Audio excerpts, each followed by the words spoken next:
saya ke depan yang hadir di depan Komisi 11 ini, Pak, seorang Purbaya yang sebagai seorang Purbaya. Terima kasih, silakan dijawab, Pak. Terima kasih Pak Ketua. Assalamualaikum warahmatullahi wabarakatuh. Jadi tadi saya nggak mau jadi koboi, sekarang saya dipakai jadi koboi lagi rupanya. Tapi nanti begini, kalau ada kesalahan saya mohon maaf sebelumnya. Nggak selip, tapi betul, tapi gini. Mungkin beberapa kalangan akan tersinggung dan saya minta maaf kalau ada yang tersinggung. Tapi ini untuk langkah untuk memperbaiki ekonomi kita seperti apa.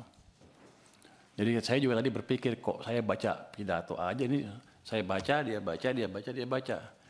Ini perlombaan membaca kelihatannya. Mungkin saya di bawah rankingnya. Tapi kalau emang ditanya program apa yang saya akan buat, kenapa Pak Presiden Prabowo mau menunjuk saya? Apa dia salah tunjuk? Mungkin enggak. Jadi begini, saya ekonom sudah cukup lama. Tahun 2000 jadi ekonom, pulang sekolah, langsung kerja di financial sector. Kemudian 2002 langsung membantu tim think tanknya Pak SBY di Brighton Institute. Sering memberi masukan. 2010 staf khususnya Pak Hatta Rajasa.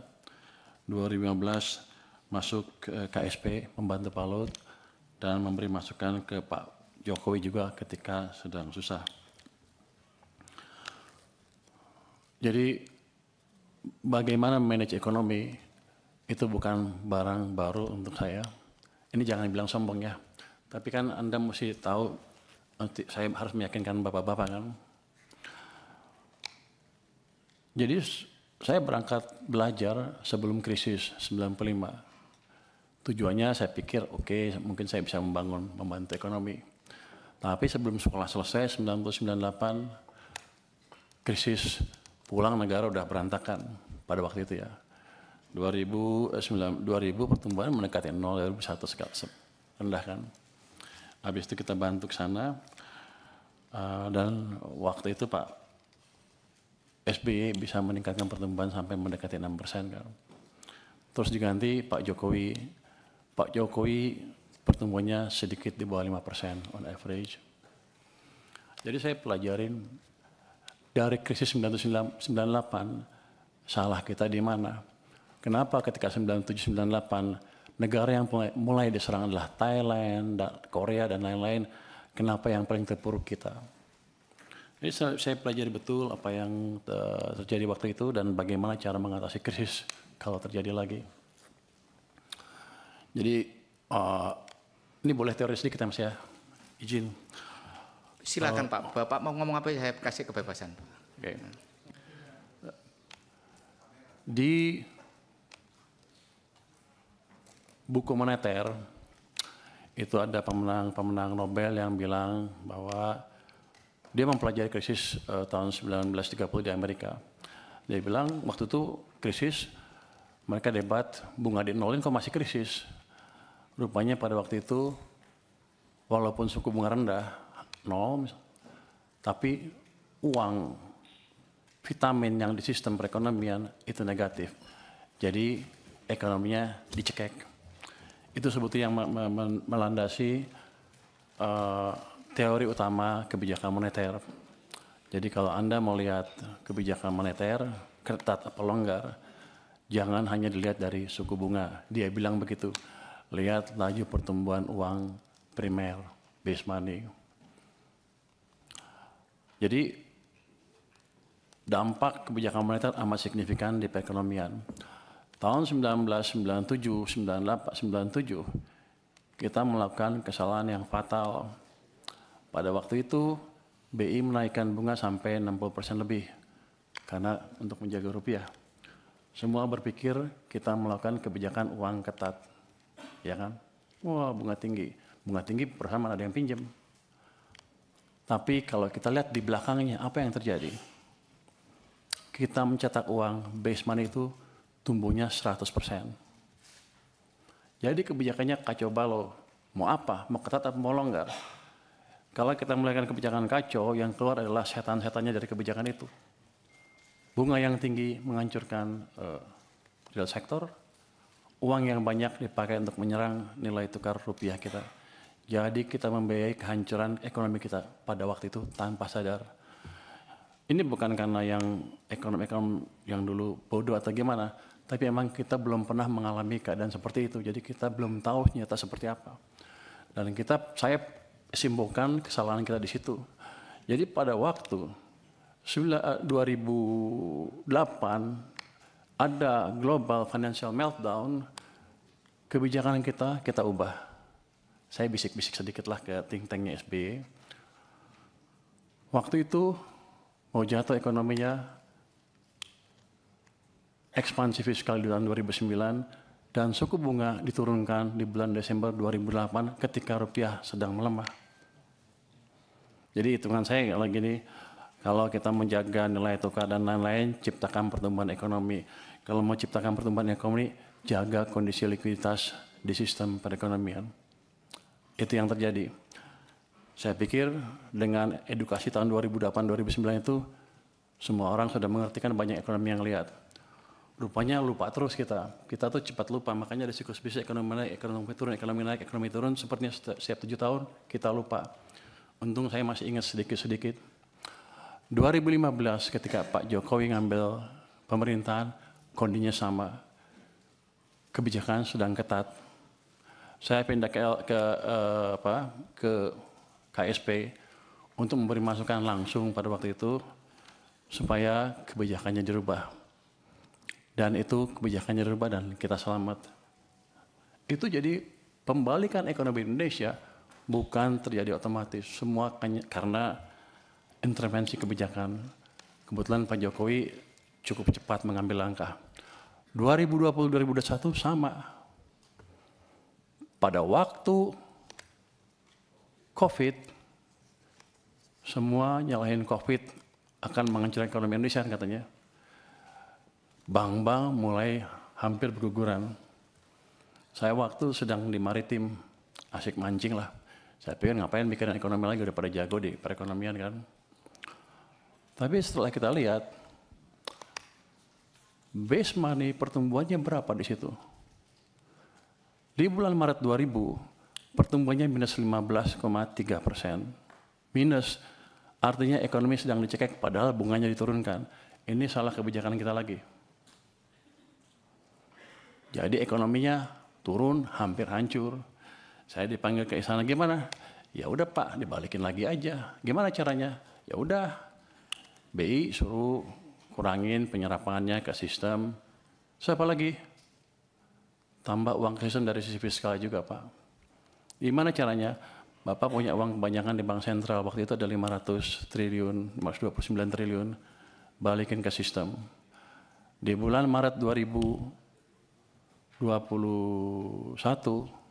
Mei 2021, dipindahkan uang sebesar 300 triliun dari BI ke sistem perbankan. Laju pertumbuhan uang naik lagi dari minus ke double digit 11, terus dijaga oleh Bank Sentral juga di atas 20%. Itu yang menyelamatkan ekonomi kita. Nah, saya pikir juga dengan pelajaran sepanjang itu kan, ya udah jago semua lah, ya udah kita santai aja. Gara-gara itu saya ngebantu sektor finansial pada waktu itu, saya dilempar ke LPS dengan tugas jaga stabilitas di sana. Saya hanya bisa jaga stabilitas. Kita selalu pro pertumbuhannya. Jadi ketika even Bank Sentral naikin bunga, LPS naiknya lambat sekali untuk menjaga supaya ekonominya nggak tumbuh terlalu lambat. Tapi kan instrumennya saya bilang tadi, bunga hanya salah satu. Uangnya seperti apa? Nah, rupanya sejak bulan 2023 bulan pertengahan itu, uang diserap secara bertahap terus ke bawah sampai pertumbuhannya 0 menjelang second half 2024. Jadi itu yang Anda rasakan di ekonomi, melambat dengan signifikan, real sektor susah, semuanya susah. Maksudnya keluar tagline Indonesia apa? Gelap, Indonesia apa? Kita semua menunjuk ke ini gara-gara global. Padahal ada kebijakan dalam negeri yang salah juga, yang utamanya mengganggu kita karena 90% perekonomian kita didrive oleh domestic demand. Masuki 2025, Januari, Februari, Maret, April, membaik semuanya tiba-tiba, saya pikir udah insaf nih. Pertumbuhan uang sempat mencapai 7% di bulan April. Makanya ketika saya rasakan di bulan April, saya bilang, kita sudah keluar dari krisis, Indonesia akan cerah. Yang saya nggak tahu, Mei jatuh lagi, Juni jatuh, Juli jatuh, Agustus jatuh ke 0%. Jadi periode perlambatan ekonomi yang 2024 gara-gara uang ketat tadi dipulihkan sedikit, belum pulih penuh, direm lagi ekonominya. Itu dari sisi fiskal dan moneter. BI kita, nggak tahu nih pada marah sama saya nggak habis ini. Nanti tetap traktir ya. Pemerintah karena terlambat membelanjakan anggaran, membelanjakan APBN ya, uangnya kan dari bank sentral. Beliau rajin narik pajak. Nggak apa-apa, masuk ke bank sentral. Kalau dibelanjain lagi, nggak apa-apa. Tapi ini kan nggak. Ditaruh sana santai-santai. Kering sistemnya. Bank sentral kita juga sama, katanya saya nanti kan penguasa ya. Katanya punya di KSSK boleh menggayat sedikit kan ya. Jadi saya berani ngomong sedikit sekarang. Dulu saya nggak berani karena saya di LPS, wewenang saya nggak sampai sana. Jadi dua sisi mengetatkan kebijakan kita. Bank naruh uangnya di bank, padahal uang kita banyak. BI menyerah sampai 800 triliun. Pemerintah pada satu titik sampai 500 triliun sampai lebih di bank sentral. Sistem kekeringan. Yang Bapak rasakan adalah yang kemarin demo itu karena tekanan berkepanjangan di ekonomi karena kesalahan kebijakan fiskal dan moneter sendiri yang sebetulnya kita kuasain. Yang jadi pertanyaan saya kan, di sini Komisi 11 rapatnya dengan Menteri Keuangan berapa ratus hari dalam setahun. Kenapa tidak pernah mempertanyakan itu? Dan sekarang saya datang ke sini tiba-tiba, udah semuanya pertanyaan banyak sekali yang harusnya sudah putus pada waktu itu. Tapi nggak apa-apa. Jadi ke depan yang saya lakukan adalah memperbaiki itu sebelum merubah yang lain-lain.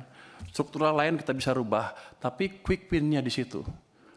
Saya akan balik kondisi yang memburuk karena langkah kita sendiri. Oh gimana? Ya paling bagus kan percepat belanja anggaran. Oke, belanjanya cepat-cepat. Tapi yang kita tahu, itu nggak semudah membalik tangan.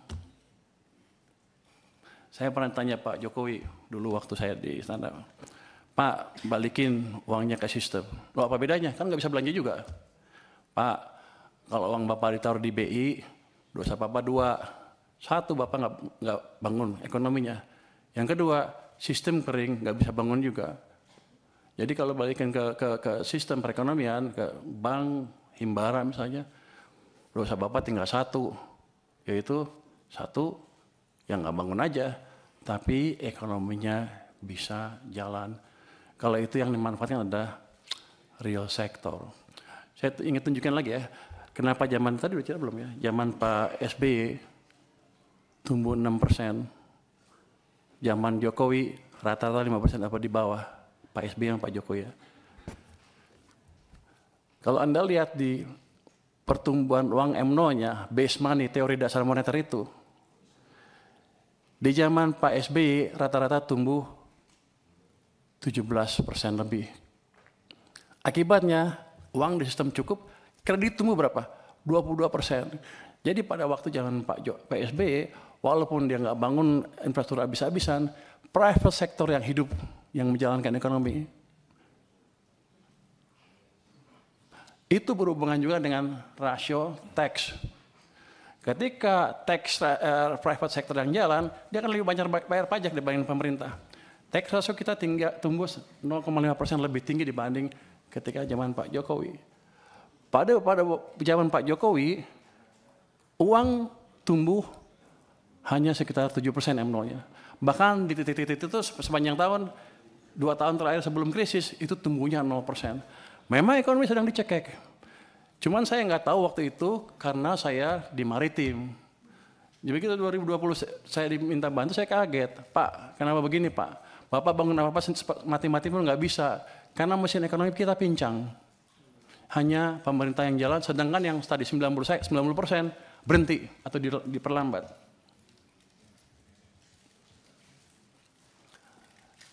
Zaman Pak Prabowo juga bisa sama. Ini sekarang masih baru.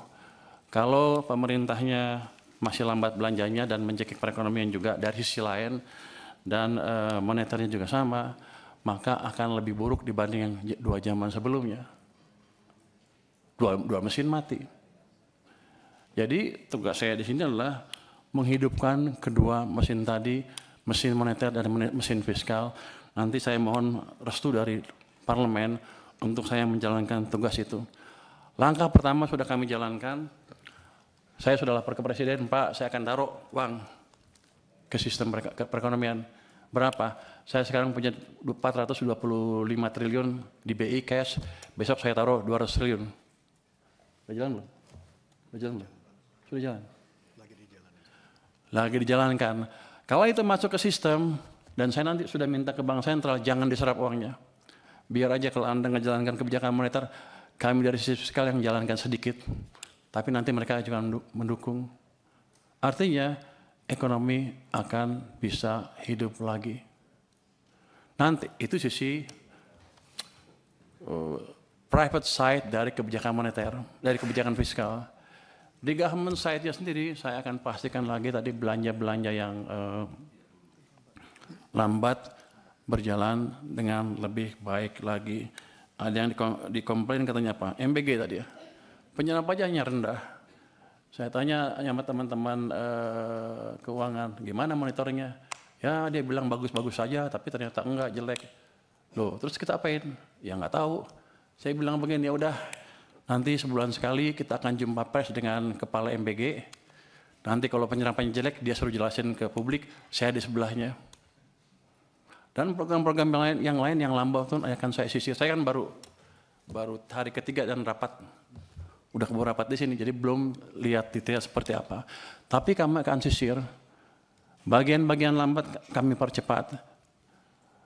Caranya gimana? Ya, kalau mereka nggak bisa nyusun kebijakan anggaran atau nyusun program kerjanya atau pengajuan anggarannya, kami akan kirim orang ke sana supaya jalannya cepat dan kita akan monitor on regular basis supaya anggaran yang banyak tadi, yang kalau lihat anggaran kan sama aja kan dari tahun ke tahun, gitu-gitu aja tuh nggak ada dampaknya, 5-5 aja, karena penyerapannya nggak dimonitor. Dulu pernah ada UKP 4 memonitor itu pun nggak jalan sempurna, karena UKP 4 terlalu jauh. Saya nggak tahu, harusnya tugas Pak Manas sekali, tapi saya nggak tahu. Kalau saya boleh kerjakan, saya akan kerjakan itu supaya memastikan betul-betul penyerapan anggaran bisa jalan. Dan tadi uang yang udah utang kita yang sudah kita keluarkan itu betul-betul bermanfaat buat ekonomi. Dari situ kenapa saya tadi bisa 6%? Si Purbaya sok tahu katanya bisa 6%. Orang-orang bilang sok tahu lo katanya. Di luar bilang gitu, sok pinter. Saya bilang kamu sombong katanya. Tapi ini udah berdasarkan pengalaman selama ini. Kalau saya balikkan, saya lihat aja zamannya Pak SBY 6% private. Zaman Jokowi pemerintah 5%. Kalau kita gabungkan gimana? Pasti di atas itu. Itu adalah langkah simpel saja yang mungkin nggak terlalu panjang untuk bisa kita lihat dampaknya. Mungkin nggak secepat 6,5, 6,7 saya bilang. Tapi gerakan ke arah sana sudah terbuka lebar kalau kita biarkan private sector bekerja. Jadi gini, saya termasuk yang percaya bahwa agen-agen ekonomi itu mempunyai otak sendiri. Daripada pemerintah nggak mungkin mengontrol semua agen ekonomi untuk berjalan. Tapi saya ciptakan kondisi di mana mereka berpikir dan berjalan dan bisa tumbuh, bisa berbisnis dengan situasi yang ada. Itu yang ingin kita ciptakan. Nanti setelah itu ada, baru tadi program-program investasi. Ini kan nggak lama lah saya beresin. Nanti setelah itu tadi yang debottlenecking akan kita kerjakan Pak Hekal untuk investasi. Saya dulu pernah saya Saya nggak tahu, Pak. Boleh nggak gitu Kemenkuan? Nanti saya bentuk tim aja di Kemenku. Saya dulu pernah menjadi wakil ketua tim di bottlenecking di zaman pemerintah sebelumnya. Ketuanya pada waktu itu Pak Yasona Lawli dengan beberapa Kemenko. Itu kita sidang setiap minggu, Senin 7 kasus kita putuskan. Saya mecahin 300 kasus dilaporkan ke kami, kita pecahkan 193 kasus investasi berhubungan dengan investasi sebesar 890 triliun. Jadi saya pikir saya udah ngerti, bukan ngerti, kira-kira ngerti deh, kira-kira bisa memperkirakan deh di mana bottlenecking, di mana hambatan yang kita hadapi dan gimana cara memecahkannya. Itu bukan tugas Kementerian Keuangan, tapi kalau boleh nanti saya bentuk tim aja di Kementerian Keuangan. Kalau yang lain tidak mau, tapi mungkin saya usulkan ke yang kementerian yang lain, Menko dan lain-lain untuk membuat itu lagi. Jadi Pak Purbaya, kalau masih ada pertanyaan tadi, karena kita masih ada rapat lagi. Pak. Tadi itu sebenarnya kita rapat pengantar, Pak. Jadi itu pengantar. Jadi menurut saya yang lainnya nanti dijawab tertulis. Kita akhiri rapat siang hari ini. Ya, nanti dirjen terkait pada saat kita rapat di satker Bapak membahas anggaran. Dijawab oleh satker Bapak. Terus kemudian ada poin-poin penting tadi yang disampaikan oleh Pak Dolfi, saya ingatkan kepada satker mengenai KPI. Pak Dolfi ini konsisten sejak awal Pak selalu membicarakan soal KPI, tapi KPI itu memang sangat penting Pak. Disitulah kita mengukur kinerja kita. Itu. Jadi tipikal rapat kita itu memang begini Pak Purbaya. Jadi kalau tadi itu kita juga dikritik sama Pak Purbaya ini bahwa rapat kita yang lama selama ini banyak hal-hal yang fundamental, apakah pernah ditanyakan apa belum. Nanti mungkin akan terjadi repetisi Pak pertanyaannya. Tapi itu kan bagian dari sebuah the political question. Pertanyaan politik itu bisa dijawab, bisa menjadi policy, atau bisa menjadi yang lain Pak. Tapi saya tidak ingin berpanjang lagi, tapi saya ingin menutup rapat kita hari ini. Kemudian kita rapat lagi besok Pak, untuk penutup ini karena kita membahas RKL. Enggak usah, langsung ditutup. Kita tutup, nanti pertanyaan-pertanyaan yang lain itu dijawab oleh Satker di unit eselon 1. Ketua, siap. Izin 3 menit saja. Ya. Saya begini, karena Pak Purbaya tadi menyampaikan ini di depan publik. Sehingga saya sebagai wakil rakyat juga harus menjawab ini di depan publik. Kalau tidak kan DPR akan mendapatkan sorotan selama ini tidak mengingatkan pemerintah. Jadi terkait, saya Marwan Ciasan Pak, fraksi Partai Demokrat A546 Dapil Lampung 2, terkait persoalan banyak dana mengendap di BI, itu sudah seringkali kita sampaikan kepada pemerintah maupun Bank Indonesia. Terkait keterlambatan penyerapan anggaran, termasuk besarnya pinjaman yang sudah kita pinjam, yang akhirnya menjadi silva dan sal, itu juga sudah sering kita sampaikan. Ini pertanggungjawaban politik saya terhadap masyarakat. Dan rekaman-rekaman rapatnya saya rasa ada Pak. Jadi saya pikir untuk Pak Purbaya, just do it. Siap. Itu saja. Terima kasih. Wassalamualaikum warahmatullahi wabarakatuh. Waalaikumsalam warahmatullahi. Tapi Pak Marwan harus sangat senang hari ini Pak, berbahagia. Saya tadi itu nungguin Pak Murwayan teriak Pak, hidup Pak SBY gitu Pak. Karena beberapa kali Bapak itu mention pencapaian achievementnya Pak SBY ya. Tapi memang harus kita akui bahwa it is remarkable. Itu loh. Sesuai baju ketua hari ini biru warnanya. It is remarkable Pak. Itu saya yang ahli seperti itu Pak. Jadi Bapak tolong dukung saya untuk mencapai itu semua. Kita hadir di sini Pak, terutama kami Pak. Kalau saya dapat tugas utamanya memang harus bagaimana visi misinya Bapak Presiden itu berjalan dan terwujud. Itu. Yang hadir di sini kita ini kan dalam rangka mewujudkan itu Pak. Siap. Itu. Saya akhiri dengan mengucapkan alhamdulillahirrabbilalamin. Assalamualaikum warahmatullahi wabarakatuh. Jelajahi cara baru mendapatkan informasi. Download Metro TV Extend sekarang.